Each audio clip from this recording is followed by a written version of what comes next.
Selamat siang teman-teman. Di kesempatan kali ini saya mau menjelaskan kira-kira berapa lama sakit asam lambung kita itu bisa sembuh. Ya, jadi yang saya mau tekankan adalah untuk penyembuhan asam lambung, kuncinya adalah kedisiplinan dan juga kesabaran. Ya, kita harus ingat bahwa organ tubuh kita rusak itu bukan karena pelanggaran pola makan 1-2 bulan, melainkan pelanggaran pola makan kita, pola hidup kita selama bertahun-tahun. Mungkin bisa juga pelanggaran itu kita lakukan sepanjang hidup kita.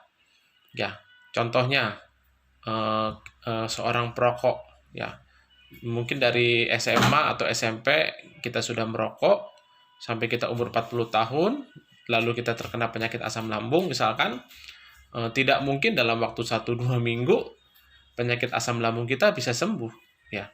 Otomatis butuh waktu. Kenapa begitu? Untuk organ tubuh kita rusak itu membutuhkan berpuluh-puluh tahun. Ya, pelanggaran yang terakumulasi terus-menerus. Ya, jadi otomatis untuk memulihkannya itu pun butuh waktu. Ya, jadi kebanyakan orang WA pribadi kepada saya, kok saya udah 2 minggu, 3 minggu, bahkan 1 bulan masih sering kambuh-kambuhan.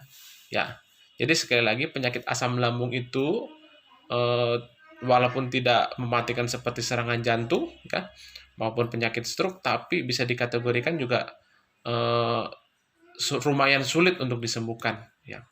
Jadi sekali lagi untuk kita betul-betul sembuh total itu adalah dibutuhkan kesabaran dan juga kedisiplinan. Ya, kedisiplinan dalam hal apa? Yang 3P itu tadi. Ya, yang pertama adalah pola makan, pola hidup, pola tidur. Ya, kalau kita tambahkan juga sangat berpengaruh pola pikir kita dan juga berpengaruh juga pola tidur kita atau istirahat kita. Mengenai jam makan, saya sudah jelaskan di video saya sebelumnya. Mengenai jam minum pun juga saya sudah jelaskan. Mengenai pola pikir ya mungkin saya agak sedikit mau jelaskan sedikit. Jadi yang membuat asam lambung kita itu naik selain dari pola makan itu adalah dengan pola pikir kita. Ya, jadi sangat dianjurkan baik penderita asam lambung maupun yang belum terkena penyakit asam lambung untuk betul-betul menjaga pola pikir. Ya, kita harus memanage stres kita. Ya, kenapa? Karena saraf otak dan saraf lambung itu sangat berkaitan. Ya, contohnya apa? Hampir 90% penderita asam lambung itu pasti sering sakit kepala. Ya, sakit kepala belakang, sakit kepala di dahi, kelayangan. Ya, karena saraf lambung dan saraf otak kita itu sangat berkaitan sekali. Ya, jadi pada saat pencernaan kita terganggu, otomatis kita akan pusing kepala, sakit kepala. Kebalikannya pun sama. Pada saat kita banyak berpikir, stres, otomatis asam lambung kita pun akan naik, lambung kita pun akan terganggu. Ya, jadi sekali lagi kita harus belajar selalu memiliki hati yang gembira. Ya, karena ada pepatah katakan, hati yang gembira itu adalah obat, tetapi semangat yang patah itu mengeringkan tulang. Ya, jadi bagi penderita asam lambung, anxiety atau psikosomatik, ya saya anjurkan selalu memiliki hati yang bergembira, selalu berpikir positif, harus selalu let it flow ya. Jadi jangan terlalu kita berpikir bagaimana akan masa depan kita. Kita tidak perlu terlalu berpikir seperti itu. Kita harus yakin bahwa kalau hari ini kita dipelihara, berarti Tuhan pun akan memelihara kita besok dan seterusnya. Ya, asalkan apa? Asalkan kita pun juga jangan lupa Tuhan ya. Ya. Bagi yang muslim harus rajin sholat, tahajud, bagi yang Kristen harus rajin ke gereja, harus rajin berdoa. Ya, jadi dengan mendekatkan diri kita kepada Tuhan, ya insya Allah itu akan membantu juga penyembuhan sakit asam lambung kita. Ya, dan saya mau tekankan di sini, Tuhan tidak pernah memberikan penyakit kepada manusia.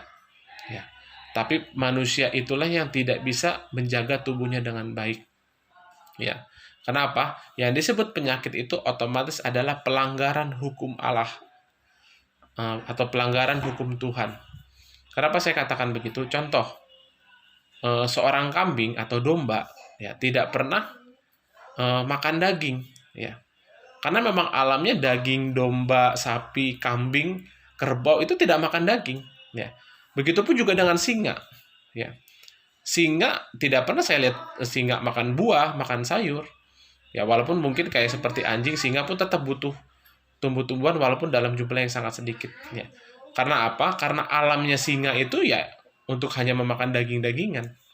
Ya, jadi bisa dibilang kalau tumbuh-tumbuhan dan apa? Kalau binatang-binatang pun tidak melanggar hukum Allah, hukum alam ya, walaupun mereka tidak berakal, sangat keterlaluan bagi kita manusia kalau kita sendiri melanggar hukum Tuhan, hukum alam tadi itu tadi. Karena kita tidak bisa pungkiri yang menciptakan alam semesta ini adalah Tuhan. Ya, jadi pada dasarnya kalau kita melanggar hukum alam, pada dasarnya pun kita pun melanggar hukum Tuhan.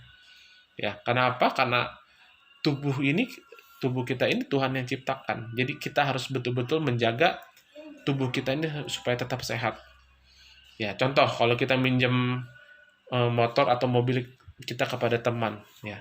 Terus kita balikan dalam keadaan rusak, ya pasti teman kita itu akan marah.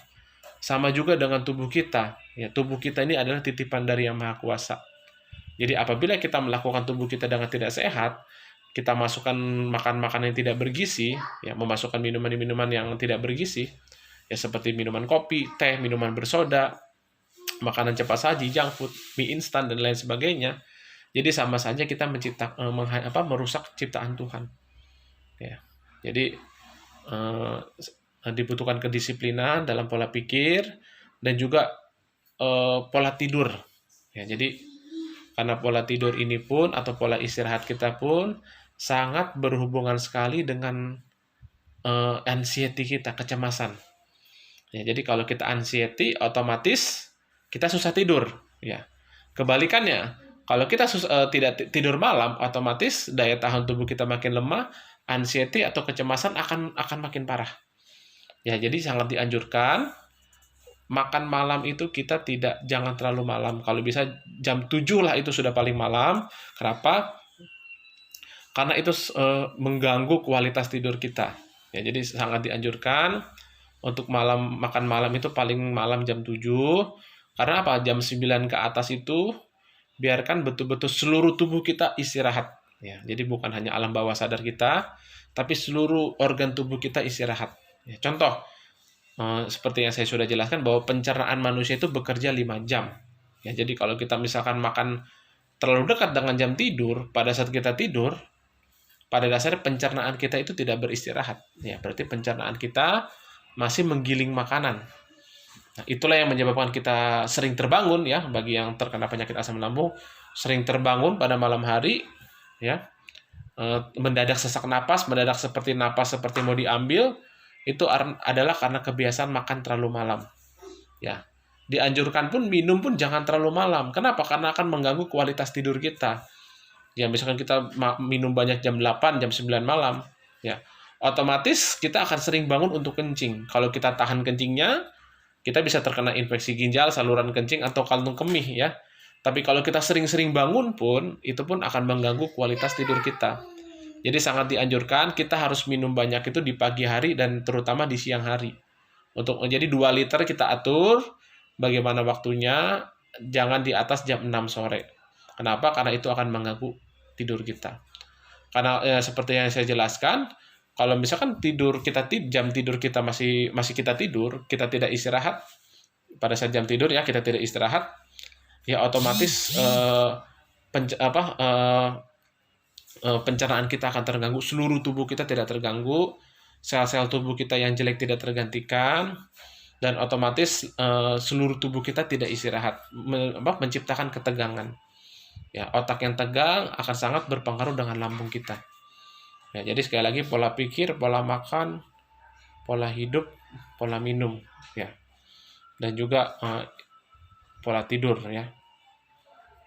Nah, jadi sekali lagi selain disiplin tadi kita harus bersabar, karena sekali lagi Tuhan tidak pernah menciptakan penyakit kepada kita, kita sendiri yang membuat penyakit itu timbul dalam diri kita.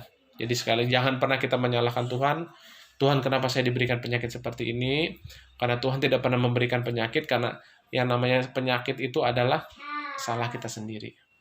Ya, jadi kalau ditanya berapa lama penyakit asam lambung kita bisa sembuh, ya tergantung keparahan sakit kita. Ya, bagi yang pelanggarannya semakin lama, berarti otomatis parahnya semakin berat. Dan untuk penyembuhan pun berarti semakin lama. Ya, tapi ya menurut pengalaman saya sudah menangani ribuan orang sakit lambung, bisa dibilang kalau kita pola makan baik, 1-2 minggu itu dengan pola makan yang baik dibantu dengan kita mengkonsumsi arang aktif, seharusnya itu sudah sangat signifikan perubahannya. Mungkin sesak napas, kelayangan,